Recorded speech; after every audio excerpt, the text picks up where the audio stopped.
अपने गुरु महेश्वर शिव के साथ साथ इस कालखंड के प्रथम शिव शिष्य भैया श्री साहब हरिंद्रानंद और दीदी नीलम आनंद के चरणों में प्रणाम करते हैं। प्रणाम को मैं अपने भाई और बहनों के चरणों में करते हैं जो हमारे भाई बहन लोग जिस पाँव से चलकर यहाँ तक आए हैं, सभी भाई बहनों के चरणों में प्रणाम करते हैं। अभी ले रौरा लोगिन भजन संकीर्तन आप पर चर्चा के माध्यम से बतलावल गईल है कि महेश्वर शिव ये जगत के गुरु हैं। ये धरती के बनौले बा, दू आदमी के शकल एक नियर नइखे बनौले, बोली में भीन बा। ये धरती में 7 भाग जल बा, 3 भाग थल बा, माने माटी बा, बालू बा, पत्थर बा, कोयला बा। 3 भाग में 7 भाग में समुंदर बा, नीचहू जल बा, नदी बा यानी झील बा, हर जगह पानी बा। कहीं पानी पर माटी धइल जाई तो नीचे हो जाई आ पानी ऊपर हो जाई, लेकिन उनके इच्छा बा आ हम रौरा उन्हीं से विमुख बानी जा। ये जा जे भी भाई बहन आइल बा, राउर कोनो गढ़े खराब होके बिना गढ़े के केहू नहीं, सबके ऊपर गढ़े बा। 9 गो गढ़े बा, 27 नक्षत्र में सबके जन्म बा। हमार राउर बाल बच्चा 27 नक्षत्र में जन्म बा, 12 गो राशि बा, 9 गो गढ़े बा। केहू के ऊपर 1 गो गढ़े बा, केहू के ऊपर 2 गो गढ़े बा, केहू के ऊपर 4 गो गढ़े बा। गढ़े के प्रभाव आई भाई भाई में बड़ी पटरी बा, भाई भाई के दुश्मन बन जाई। पतोहिया सास के सेवा करतिया, गढ़े के प्रभाव पड़ी तो झोटो झोटो वो शुरू हो जाला। ये सब गढ़े के प्रभाव। रौरा मेहनत मजदूरी करतानी, पैसा कौड़ी आवता, 100 ब्रख नइखे मिल, चाहे बीमारी में, केस में, मुकदमा में, उलझन में यानी पैसा कौड़ी निकल जाता।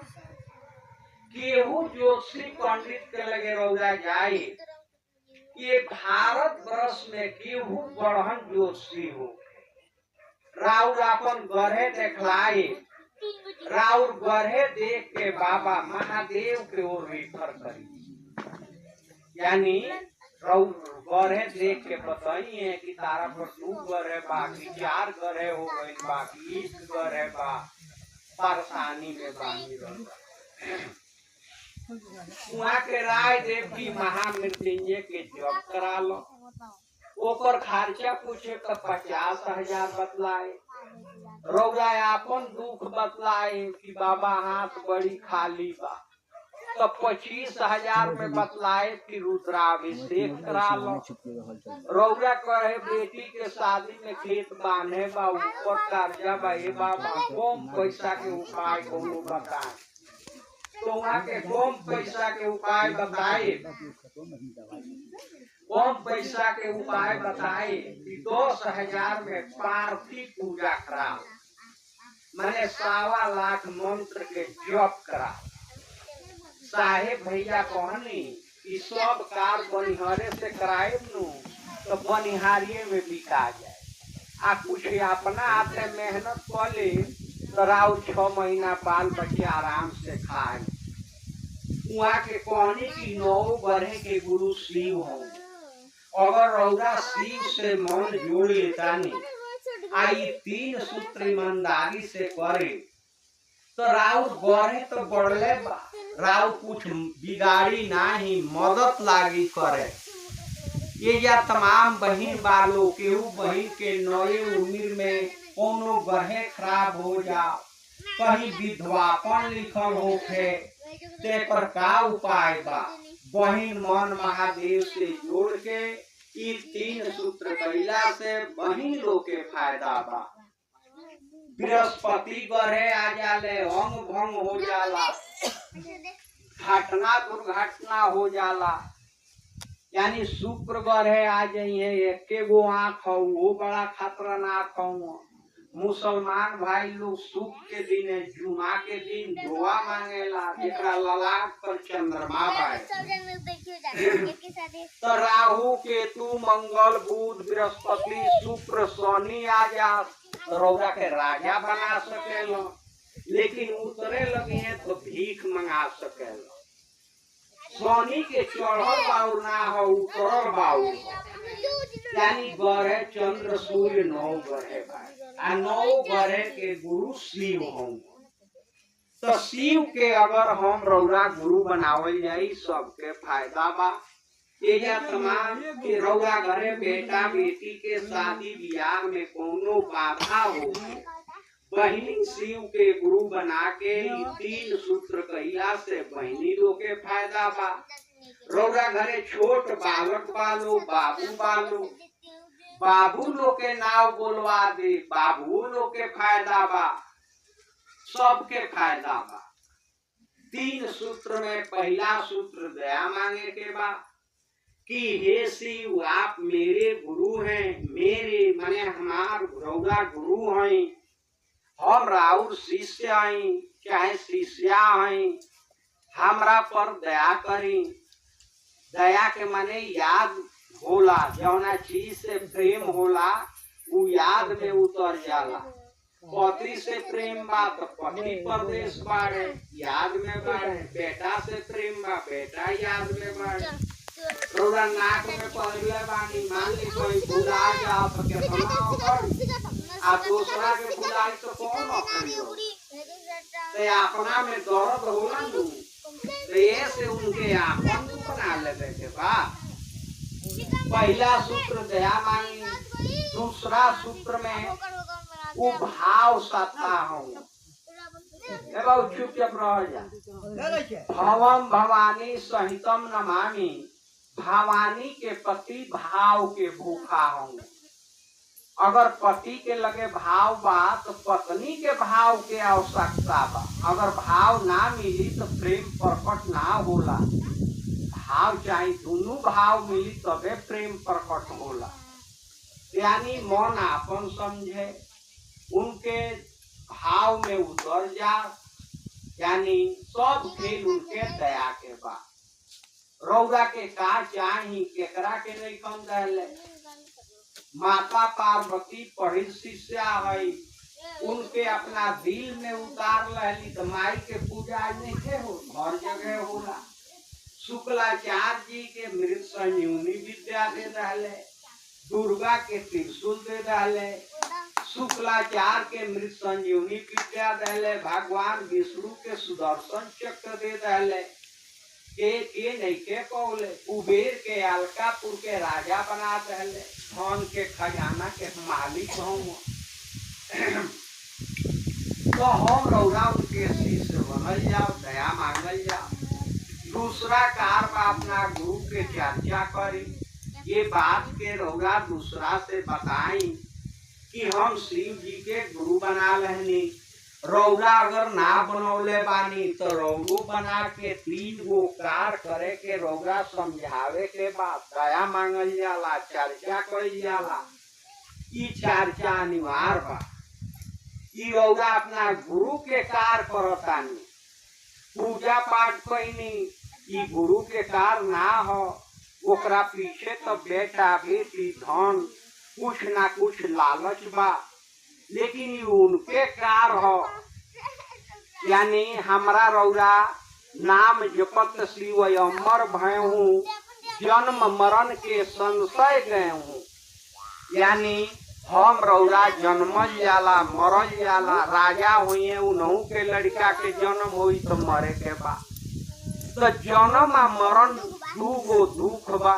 जन्म होला तो बड़ी पीड़ा होला, आ मरल जाला तो वो कष्ट होला। यानी ऐसे छुटकारा हम रौरा नाम उनके चिंतन कइल जाई, उनके कार कइल जाई। तो ई बूंद हो वो समुद्र में मिल जाई, आवागमन से छुटकारा मिल जाए, यही के मुक्ति कहल जाला, मुक्त हो जाए यार। जन्मता तो दुख बा, जियत जीवन में दुख है, दुख बा, केहू बेटा से दुखी, केहू पतोई से दुखी, केहू पड़ोसिया से दुखी, केहू केस मुकदमा से दुखी। यानी ये हमारा और सौभाग्य बा। ये बड़े बड़े डॉक्टर साहब 1 लाख रुपया कमात हुई है, दिन भर बीमारी सुने के मिलता। वकील साहब झगड़े झंझट में कमाता रहे, लेकिन हमारा और सौभाग्य बा कि ईश्वर के बात सुने के मिलता। अब ऐसे बढ़ के कौनो यानी धन नहीं के जौन रौरा ईश्वर के बात सुनतानी, ईश्वर के कार्य करतानी, ये बात के दूसरा के बताओतानी। चर्चा अनिवार्य बा, चर्चा करी। रौरा के का चाही, यानी आप भाई बहन चर्चा, हम रौरा चर्चा कोई नहीं खे जाएगा, चर्चा करे बहुत मुश्किल। आ तीसरा सूत्र बा प्रणाम करे के बा। मंत्र नमः शिवाय महामंत्र। भैया 1974 में शिव के गुरु बनौनी। 1 साल ले बड़ी मन दुविधा में रहे कि कहीं महादेव नहीं खन, सब झूठ बा, सब बकवास बा। 1 साल के बाद वहाँ के पिताजी के बदली भइल तुर्की में। वो या हवा के झोंका से मंत्र मिलल नमः शिवाय। वहाँ के बका गईनी, मुंह से निकलल मिल गई जन जोहत रहनी हम मिल गए। तो ये महामंत्र नमः शिवाय। रौरा के का चाही, जौना घर में नमः शिवाय 1 माला अगर होता, वो राउर भरे के ऊ बाहर कमाए वाला नहीं थे, राउर हाथ पैसा से खाली ना रही। रौरा घरे खेती कम बा, वन के कमी ना हुई। रौरा घरे गाय भैंस नहीं थे, दूध दही के कमी ना हुई, वस्त्र आभूषण के कमी ना हो सकेला। 1 माला नमः शिवाय करे, माला कहीं छुआछूत ना होला। 30 दिन प्रणाम करे के बा। देह पवित्र बा, रौरा देही पर जैसे रुद्राक्ष छुआ गई, रौरा के पवित्र करेला, ई छुआछूत ना होला। जौना घर में रुद्राक्ष के प्रेम होला, पूजा होला, पूजा के माने प्रेम, ई महादेव के प्रिय आभूषण हो। वो घर में लक्ष्मी के वास बढ़ेला। यानी पति पत्नी के विस्तारा बा, वही पर 1 माला नमः शिवाय कह लियल जाला। यानी ऐसे अनेकों लाभ बा। ई अपवित्रों के पवित्र करेला। लोग मांस मछली खाला, दारू काड़ी पी लेला, राक्षसी भोजन हो। की तो देही पर गंगा जल पड़ी तो पवित्र हो जाई, आ नहीं तो रुद्राक्ष देही पर बा तो पवित्र करेला, ई अपवित्र ना होला। बाल बच्चा के कलाई में बा, लोग डाइन को ना जानेला। हमरा यहाँ के 2 गो सोखा बड़ा जागल, एक जना के नाम रहे दुर्योधन, आ एक जना के नाम रहे जोग। तो जोग चेला भइले, दुर्योधन भूधारवा के रहले। तो उसको कैसी करे लो, तो गोईठा के आगे चबा लो, बैंगन खोले 135 करे चल गेलू है रोंग ललइयो। तो डोइनिया जौन पहले रहे ऊपर क्या लोग नहीं लोग बैठी लोग गादा दरी बिछौल आ रसोई बनाओ तनी खा ली लोग। आ सुखैती राती खान करे लोग, तो खाना वाना बनौलस, खाना वाना बना के आ पिड़ई धोगालस, पानी नहीं लोग बैठी लोग खा ली, खाओ लिहल लो। आ जब खड़ा होता लो तो पिड़ैया चूतरे में सट गए। अब तो लागल लो छोड़ावे तो छूट में ना करे पिड़ैया। अब लाजे फेन बैठ गए। जब बैठ तो डोइनिया कह दिया, रौदा लोग भूत छोड़ावे आई बनी, आई पिड़ई नहीं घी लोग छोड़ा पाओ तो भूतवा के तरह छोड़ा देव लोग। अब लागल लोग गिड़गिड़ा है, तो अब कह ठीक बा जल्दी भाग जाई लोग। चिड़ैया छोड़ा मंत्र से छोड़ा दिल आई लो लाजे मुंह ढाक के भागे आई लो घर सो खैती ना कोई तंत्र मंत्र झूठा नहीं थे ई महाकाल के जौन प्रसाद बा रौरा बाल बच्चा के कलाई में बा डाइन टोना मीसा पीसा कुनीता ढेर अक्षर जाने लालो नजर खराब होला डाइन टोना भूत प्रेत से ही रक्षा करेला रौरा बाल बच्चा के कलाई में बा ई महाकाल के प्रसाद हो डाइन टोना के मंत्र लोग के कामे ना करी काहे से कि कोनो मंत्र वो ईश्वरे से शिवे से केहू पौले बा चाहे धरा दे आ चाहे छोड़ा दे यानी भूतों छोड़ा दे कोई नु महादेव तो भूतवा ना छोड़ी भूतों के सरदार होलस वो सरदारवा से पैरवी कई जाई तब वो कोई तबे छोड़े लसन भूतवा जब भैया साधना करत रहनी आत्मसान में तो कपाली सीधी भई ते वो महाप्रेत आई प्रेतों के सरदार तो कहता कि एगो फल छोड़ दो देना तो भैया बड़ी सोच समझ के कहनी जा ककड़ी ना खाए तो ककड़ी तो छोड़ देनी पढ़ देनी लेकिन महादेव ना रहे तो प्रेत रहे ककड़ी खात रहनी भैया 36 जिले के जाइए बक्सर वाला तो कहे कि भैया खूब खानी उस सारे प्रेतवा से नोन पानी कोनो महादेव थोड़े रहले यानी आप महागुरु होंगे हम रौदा बाल बच्चा सबे महादेव से जुड़ी शरीर पर रुद्राक्ष धारण बा कोनो तंत्र मंत्र भूत प्रेत अकाल घटना से ही आगम जनावेला यानी हमारा रौदा जानकारी नहीं है कि हम रौदा कौना समय में कौना दिशा में कौना जगह पर हम रौदा बाल बच्चा गई बानी